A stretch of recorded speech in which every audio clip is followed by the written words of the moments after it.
ఈ రోజు కార్తీక పౌర్ణమి సందర్భంగా మా ఇంటి దగ్గర ఉన్న శివాలయంలో జ్వాలా దీపాన్ని వెలిగించారు. ఈ ఇయరే కాదు, ఎవ్రీ ఇయర్ ఖచ్చితంగా వెలిగిస్తారు. ఈ దీపాన్ని చూడడానికి చాలా మంది వస్తారు.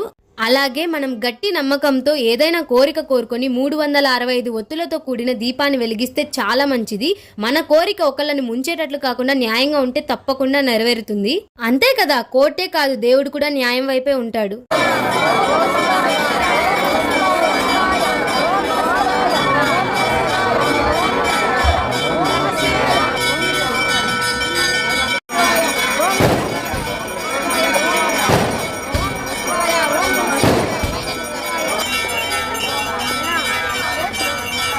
దీపాన్ని వెలిగిస్తుంటే ఒక పండగలా జరిగింది. గైస్, నేను గుడికి వచ్చాను, వర్షం కూడా పడుతుంది గైస్. దేవుడు నన్ను కరుణిస్తున్నాడు. క్యూలో ముందున్న వాళ్ళని దొబ్బుకుంటూ వాళ్ళు మమ్మల్ని తిట్టుకుంటూ మొత్తానికి దర్శనం బాగా జరిగింది. నచ్చితే లైక్ చేసి సబ్స్క్రైబ్ చేసుకోండి. బాయ్.